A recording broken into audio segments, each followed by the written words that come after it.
It's your Locked On Flyers podcast for Friday, November 11th. Your daily dose of Flyers news, analysis, and high quality content that really hated being right about Johnny Gaudreau. Yeah, we nailed that one. Oh, man, that was rough. All right, let's get the show going.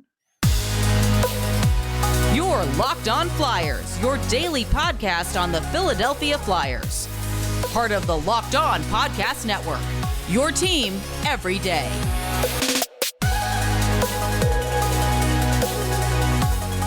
Hello, I am Rachel Donner. You can find me on Twitter at rmiriam. I'm here with Russ Cohen, who is on Twitter at Sportsology.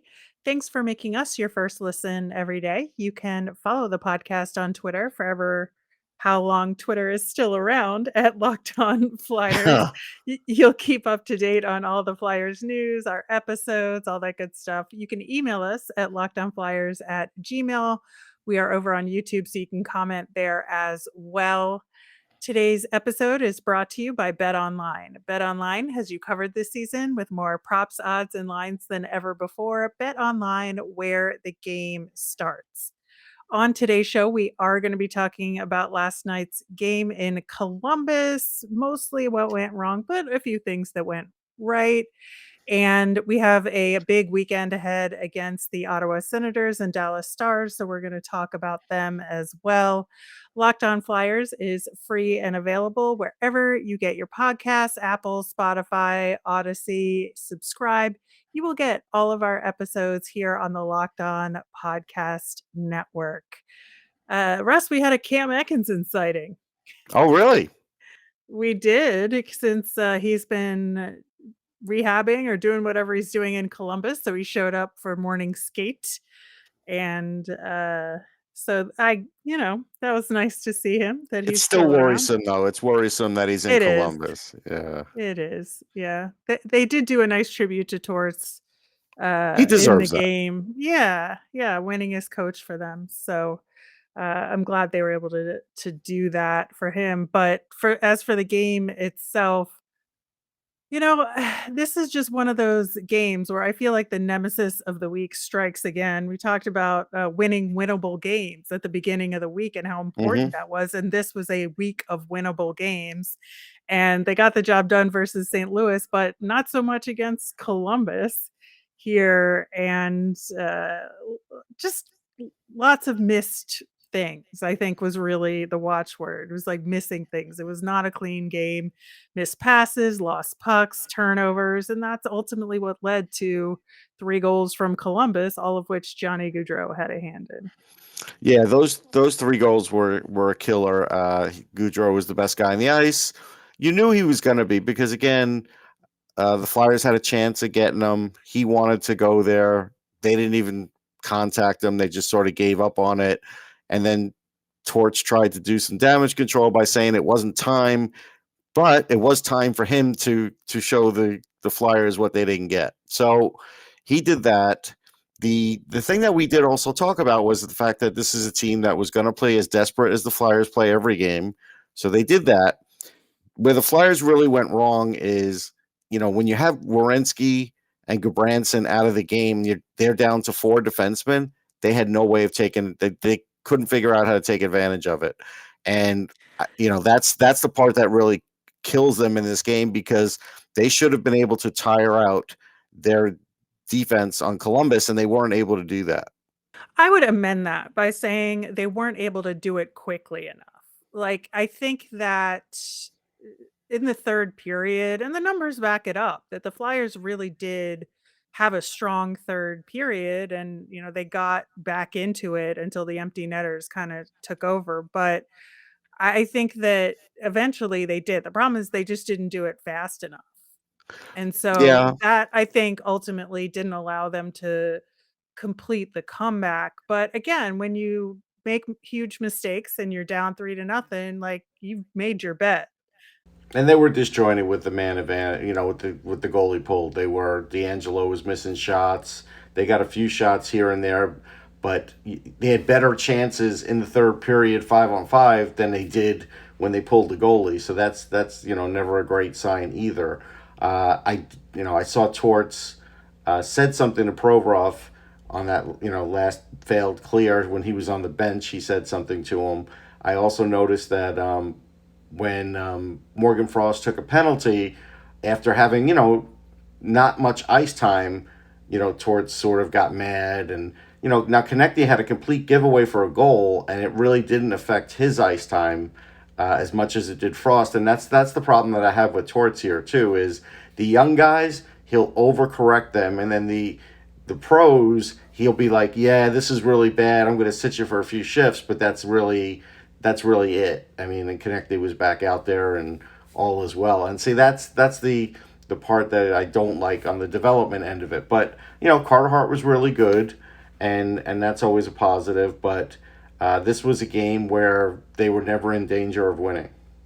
Yeah, on Travis Konecny, I think Konecny turned his play around, to be fair. I think that, he made a great feed to Provy for that second Flyers goal, which was Provy's first goal of the season. Good to see him get on the board. It Other was. than that failed clear, I thought Provy had a very good game Oh, he had a great overall. game. I mean, that's why I felt bad that Tortorella said something to him on the bench, because even to get to that last icing, he gave it all he could. He was like out of gas, Yes. completely out of gas.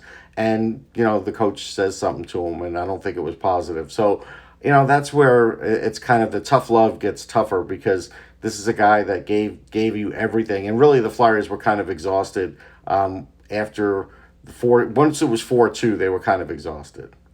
Yeah, I agree with that. But also, Korpisalo played so much better in this game than he has He for a did. good portion of this season. Made some really great saves. Definitely robbed the Flyers a few times. I mean, Hmm. I thought it was a mix of getting robbed by the goaltender, but also, some missed shots wide by a couple of guys too that would have been really good chances But they were down three otherwise. nothing too. Like, that's the part of the Yeah. game where it's like, you're down 3-0, so you're already a little bit tough sledding. I will give Corpusella credit. He's got like a Deadwood kind of mustache going. That's pretty good.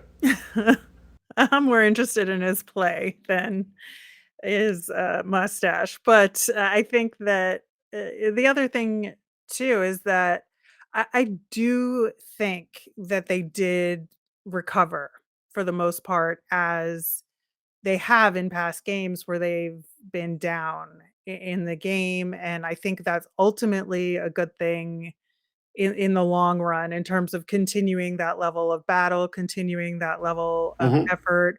I think they can take some good out of this despite being disappointed in the outcome and disappointed in themselves for letting themselves get into that 0-3 position. But I just really think that we have to look for the nuggets of good in this one. Again, with this season being a learning experience and a progression, definitely a step back from the game against St. Louis, but some good things to draw from, and I just wanna make sure that they find it.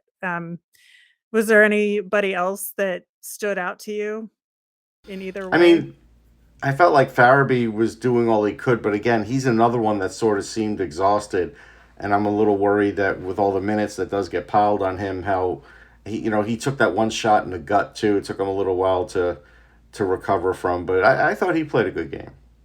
Yeah, and he got moved back up to the first line for the 3rd period, which Yeah, was a smart move, I think, on Torts's part, just because Tippett was struggling, and I think Konecny was still struggling at that point a little yeah, bit, and so to have 2 guys having problems on the same line was not good. So flipping Tippett and Farabee was a good idea, I think, and it led to was. some additional scoring opportunities, I think, for both lines. So Hmm.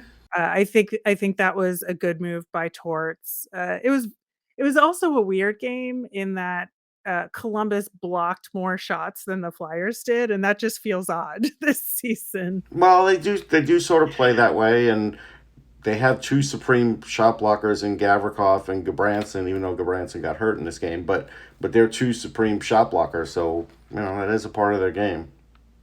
Yeah, the other thing too is that the Flyers did not get a single power play opportunity in this game. I know it happens sometimes, but they were talking about it on the broadcast too. There was nothing egregious that No. that you want to march down to NHL headquarters with torches and pitchforks about.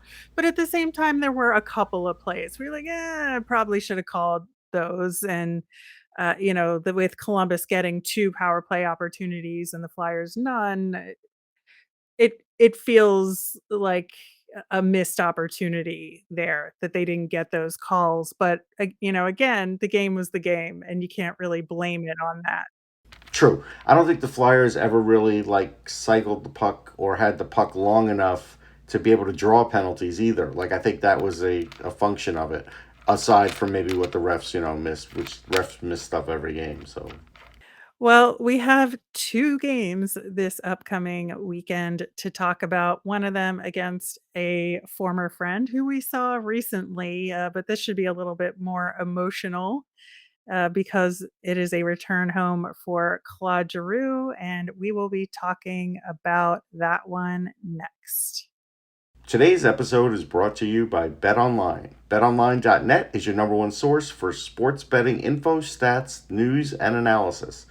Get the latest odds and trends for every professional and amateur league out there, from football to basketball to soccer, esports, and of course the NHL. We've got it all at betonline.net.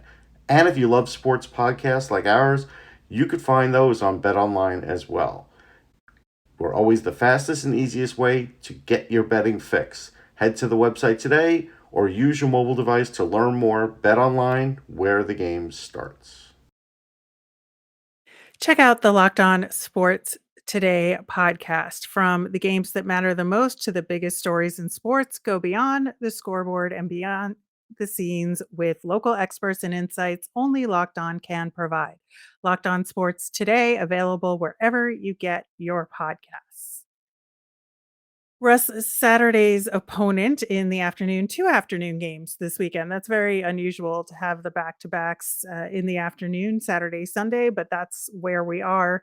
We just saw the Ottawa Senators recently, so not really much has changed since then for Ottawa. They did put Nikita Zaitsev on waivers, which was, Mm-hmm. a little bit of a ripple in Ottawa Mm-hmm. about that, but, ultimately, there just hasn't been space for him right now. No, I mean, and so then they save a little against the cap. Maybe that's something that they want to do too, because they felt like his play just wasn't deserving. Yeah, that's something. I think with this game though, it's dangerous because, again, I think Giroux is going to be even more motivated this game than he was the last game, and I think to show his former fans, and still probably some are still fans, but they can't show it all. I think he's really gonna play tough like that, and I think the same way that Columbus was really like feeding Goudreau early, I think you got to worry about that with Giroux in this game. Yeah, since we saw them, Ottawa has lost twice, Hmm. to the Canucks 6-4, and then they lost in overtime to the Devils while, the Flyers were playing Columbus, and unfortunately, that's another win in a row for the Devils, divisionally. But I think that, yeah, it's going to be interesting because I don't know if he's going to be extra motivated and play well or extra emotional, and have, a little bit of nerves in it. But I don't know. Then again, Claude Giroux isn't that nerves guy, He's right? not. Yeah, he's not. He's just gonna play his game, and having scored on Carter Hart recently, I think he's very poised to do it again.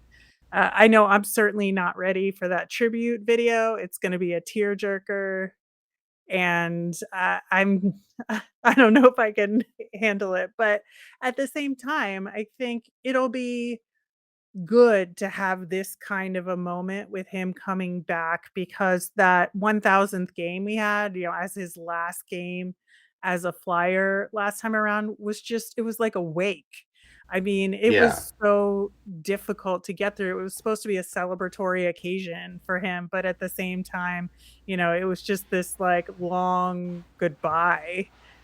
And there was a lot of mixed emotions around it. Now we've had some time to sit on it for a while and just process everything. And so, in some ways, I feel like whatever tribute they do to him will be much more positive and remembering the good times and being just really happy that we got to have Claude Giroux as a Flyer for as long as we did. And I'm looking forward to that aspect of it, which was much different, like I said, from the 1000th game. Yeah, I agree. I mean, from that aspect, that's totally true. I also think Torts will make changes from this game because he usually does after a bad loss, and so whether he takes Braun out and puts Zamula in, he's gonna do a few things, and so it'll be interesting to see, what the fallout is from this one because, look, he's never going to admit it, but he did not want to lose to Columbus. He wanted to go in there and be victorious, so he can kind of feel really good about right now the direction. And since he didn't win that game, he's gonna point out all the mistakes to the players and be kind of rough on them, I think. It could be. I think it's. I'm trying to think about who they're gonna line up against Giroux just to have someone cover him who can handle it. And my initial thought is Scott Lawton, but I'm not 100% sure about that. What do you think? I mean, it could be Lawton. It'll be him or Hayes. I mean, so Yeah. I think they're probably better off with Lawton because of the speed factor. I think Hayes could kind of even though Giroux's not fast like he was, he's still pretty slippery. Yeah, and just has those moves where I Yeah. think that Lawton could anticipate them and at least Hmm. have the physical side of things to maybe prevent Giroux from getting the kind of shots that he likes to take. Yeah, I think there's something to that. I agree with you. But other than that, I think it's gonna be just a pretty straightforward, we gotta redeem ourselves from the previous game, like you said, and so I think you're right, there'll be a couple small changes, but I think overall, he may end up doing, what he did toward the end of the game with keeping Farabee on that top line, maybe moving Tippett down a little bit just because of the mistakes being made and try somebody else on that second line on the left side. Maybe that's an opportunity to put Cates there. Hmm. I think that that would be a good opportunity for him and, rotate somebody else in at center for the fourth line, like Lazinski or somebody else could play that as well. But Hmm. I do think that that's going to be the main focus is trying to recover from the mistakes that they made this game and really work hard to not repeat them. Right. Ottawa's also pretty desperate now, though. Not because of just the last two games, but because of the whole season. A lot of expectations, Right. a lot of pressure. The coach is under fire. The GM is under fire a bit. So they are going to have to. They're going to have a desperate team again, and they're going to have to, learn from this one as far as playing it really. Like the Blues were desperate, but they were really fragile. Columbus was not fragile. Like they actually were heroic in a way because the guys went down and they still hung in there. Um, Ottawa's kind of like in the middle, I think, of both of them. Right. Yeah, I think the fragile side of where Ottawa is right now is related to the fact that they're a Canadian team, and there's just Yes. additional pressures that Yes. come with that, and more eyes and more people picking apart every little last thing, and so that can lead to self-doubt, Hmm. and I think that's what's crept in with Ottawa a little bit, but, ultimately, I think the talent is there, the skills are there, they just have to figure out how to put it together, and hopefully that is not against the Flyers on Saturday. True. Now the other game though is going to be a little worrisome. The Dallas game. Yeah, well, we are going to talk about that one coming up next. Russ, the Stars are a really fascinating team this season, and I think you can draw some parallels to the Flyers, but not a lot. But where the parallels are is the goaltending, where they had gotten some super outstanding goaltending from Jake Ottinger, and I think that, he and Carter Hart were kind of neck and neck in the stats game Hmm. early this season and are still to some degree, but it's, there are gaps forming in all the stats across the league right now as we get more to the, like 13, 14 games into the season. But I think that they started the season strong with 3 wins, and then they had some problems. Then they won 3 games, but then they got kinda shellacked by the Jets in the Rick Bowness revenge tour. Hmm. So, they are gonna be, kinda looking to stabilize. Now, they did play versus the Sharks. Don't know the outcome of that game as of our recording of this, but they won't be on the back half of a back to back the way the Flyers are. No. So, I expect a confident Dallas team to come into Wells Fargo Center on Sunday. Yeah, they're a big team. They're a fast team. Jamie Benn's playing better. You still have Sagan to worry about. Rupe Hintz does well against the Flyers. Robertson is a beast in the crease. You don't want to put them on the power play. Like, that's another team. You put them on the power play, you're in trouble. Heiskanen is a big deal, and Wyatt Johnston as a rookie is very effective. They could roll more lines than the Flyers can, and their defense, while not super fantastic, their top 4 is really good. And so this is a game where, and I think Ottinger may still be injured. I'm not sure. I'm not sure if he's back or not yet, but I'm not sure who's going to play in net. So they Yeah, might I be don't able know to, either. yeah, they might be able to take advantage of who's in net. Uh, but also, a lot of times in an afternoon game like this, we'll see if the Flyers are going to be slow starters, because sometimes they are. So this is going to be a tough one. Like, this is a really tough test, because Dallas, you never know which year it's going to be, and if this is a year they're going to be good or a year they're not going to be good. But they do look like they're good again.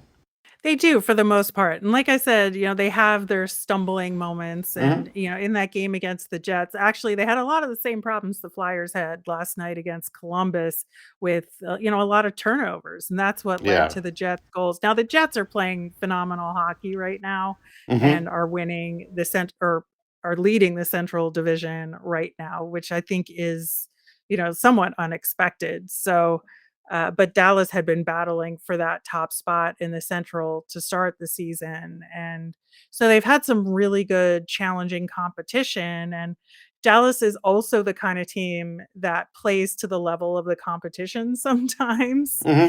and can get a little sloppy when they're playing weaker teams. I've seen that several times from them, over the last year or two. And Yeah. so that's where the opportunity, I think, is for the Flyers, is that they have to, again, just like they should have against Columbus, take advantage of mistakes and play your game. Play that simple physical game and try and go, like Torts always likes to say, we want to go north south, not east west, and that's kind of how you have to play against Dallas. Yeah, I mean, it's nice to say the North South thing, and they were trying to parrot that on the broadcast, like Yeah. with Wade Allison.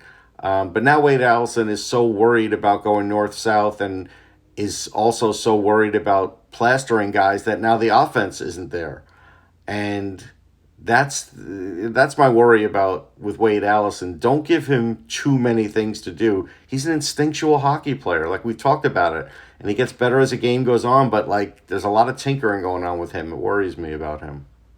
Well, I think he had a pretty solid game overall against Columbus. But no offense. Like, everything else was good. Yeah, that is true. I mean, he did have a couple shot opportunities there and made some good plays in the offensive zone. But I also think that, he is the kind of guy that will have to step it up against Dallas because Yeah. I think he's the kind of player that can really combat what Dallas Yes. has going.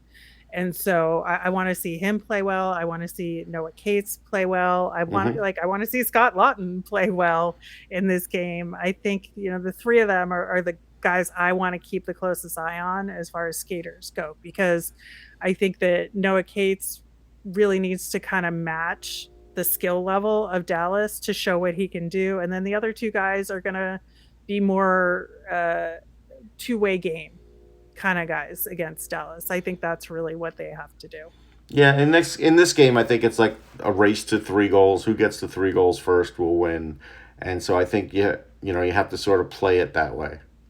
Yeah, I think so too. Wrapping things up today with our Flyers fun thing, I mentioned we saw Cam Atkinson at the rink in Columbus last night, and he did a very cute thing by like waving to the fans that weren't there in the empty arena during morning skate, and then kind of posted about it on Twitter with a little wave symbol as well. So, at least he seems to be in good spirits. I wish he was in better physical health and could join the team. Yeah, I mean, it really is puzzling why he can't even be in Philly. Like, I don't get it. Well, hopefully we'll get more details on all of that soon. But in the meantime, that will do it for today's show. Of course, we're going to be back again on Monday recapping the games against the Ottawa Senators and Dallas Stars. We'll have our nemesis of the week. There's a bunch of games next week, so I'm sure there's plenty to choose from for the nemesis. And as a reminder, we always want to hear from you. We do a mailbag almost every week. You can tweet us your questions at Locked On Flyers. You can email us at lockedonflyers@gmail.com, or you can post over on our YouTube. I'm Rachel. I'm on Twitter at rmiriam. That's RMIRIAM. I'm Russ. I'm at Sportsology, SPORTSOLOGY. Thanks for making Locked On Flyers your first listen. For your next listen, check out the Locked On Sports Today podcast. It's the biggest stories of the day, plus instant reactions, big game recaps, and the take of the day. It's available wherever you get your podcasts. Have a great day.